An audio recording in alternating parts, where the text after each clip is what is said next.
नमस्कार मित्रांनो, कशा आहात सगळे? मी प्रजेश पार्टे तुमच्या सगळ्यांचं स्वागत करतो आपल्या एका नवीन व्हिडिओमध्ये. मित्रांनो, आज आपण आलो सुरतमधील गुरुकुल या ठिकाणी, जे सुरतमधलं सर्वात प्रख्यात ठिकाण आहे. योगा माझ्या मागे तुम्ही बघतच असाल. योगा आता 8 वाजता बंद होते आणि तुम्ही शनिवार रविवार आलात तर मग थोडा वेळ जास्त चालतं. हे बघा, मी तुम्हाला दाखवतो आता. हे बघा, हे यज्ञशाला आहे. त्याच्या पुढे इथे मधोमध तुम्हाला दिसते ती आहे गौशाला. समोर बजरंगबलीचं मंदिर आहे आणि हे जे तुम्ही कळस बघताय ना, याच्यामध्ये छोटे छोटे मंदिर आहेत. गणपती असो, महादेवाचं असो, श्रीकृष्णाचं असो, रामाचं असो, सर्व ही मंदिर आहेत छोटी छोटी. हे बघा याच्यामध्ये. आणि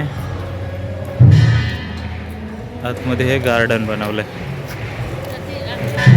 असं संपूर्ण मोठं. आणि याच्या मधोमध हे मधलं कळस आहे ना, तिथं स्वामीनारायण भगवानची मूर्ती आहे आणि बाजूला पाण्याचं असं बनवलं आहे तलाव. आणि हे जे तुम्हाला दिसतंय ना, हे हॉस्टेल आहे. म्हणजे इथे शाळा पहिली ते म्हणजे बालवाडीपासून इथे शाळासुद्धा आहे, गुरुकुल. त्यातील ही समोर शाळा आहे ना, त्यातली मुलं इथे राहतात. बघा, हे तुम्हाला दिसतंय ना, हे सर्व हॉस्टेल आहे, मुलांना राहण्याचं ठिकाण. एवढं मोठं आहे ना हे.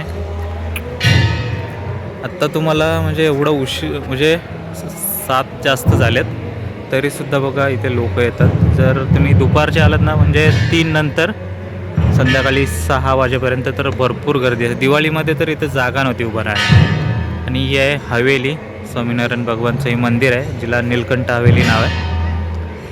आता रथयात्रा चालू आहे त्या बाजूला. मी दाखवलं असतं पण कॉपीराईट येईल म्हणून तर मी तिकडे जात नाही. बघा,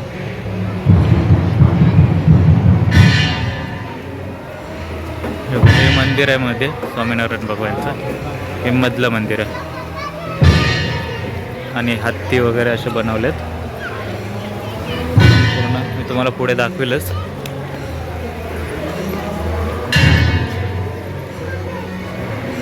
आणि ही हवेली आहे.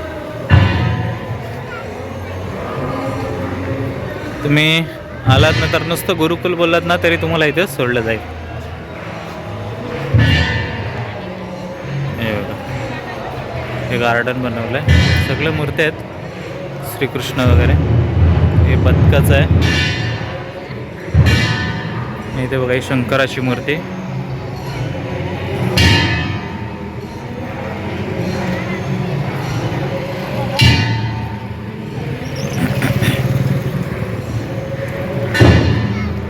ही आता मी तुम्हाला दाखवेल थोड्या वेळाने. सर्व ने बाजूला स्टोर आहेत. तुम्हाला जर याच्या व्यतिरिक्त सुद्धा बघायचं असेल ना, तर इथे प्रदर्शनसुद्धा भरवलं जातं याच्या आतमध्ये. ते सुद्धा बघू शकता. पक्षी संग्रहालयसुद्धा आहे, ते सुद्धा तुम्ही बघू शकता. हे स्टोर आहेत. तुम्हाला इथून काही विकत वगैरे घ्यायचं असेल घरी न्यायला. आणि ही नीलकंठ हवेली हे मंदिर आहे, मेन मंदिर हे आहे.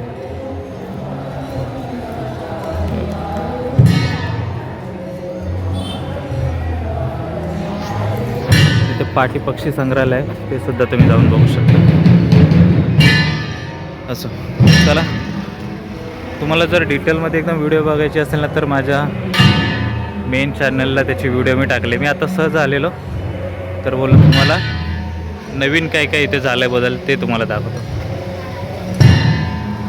इथे रथ यात्रा चालू आहे.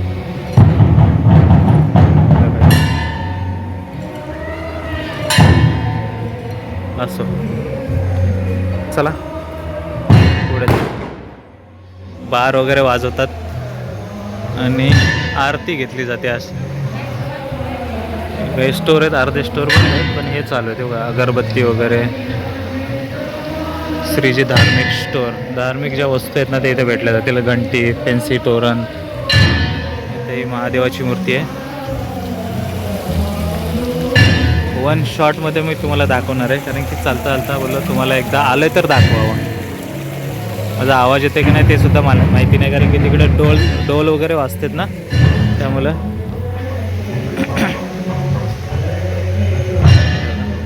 इथं या बाजूला समुद्र मंथन सुद्धा घेतलं. हे बघा.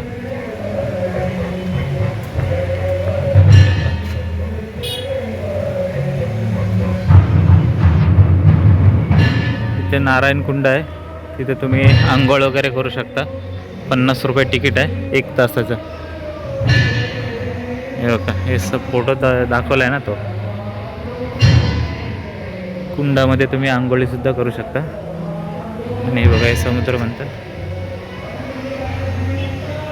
पुन्हा एकदा ही हवेली. तुमच्या मुलांना वगैरे इथे शिक्षणासाठी पाठवायचं असेल तर तरी सुद्धा पाठवू शकता. हे बघा.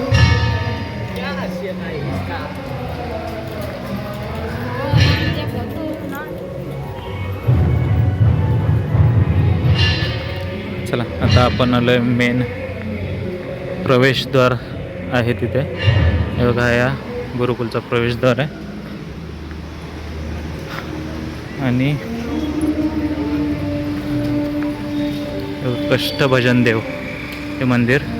आणि ही समोरची बाजू, म्हणजे तुम्ही प्रवेशद्वारमधून आतमध्ये प्रवेश करता त्याच्यानंतर तुम्हाला हे असं दिसतं. पाणी वगैरे सुद्धा पाहायला भेटेल. मोठं आतमध्ये तलाव आहे. जेवढं हे आहेत ना त्याच्या आतमध्ये मोठं असं तलाव आहे. आणि फवारे असे उडवले जातात.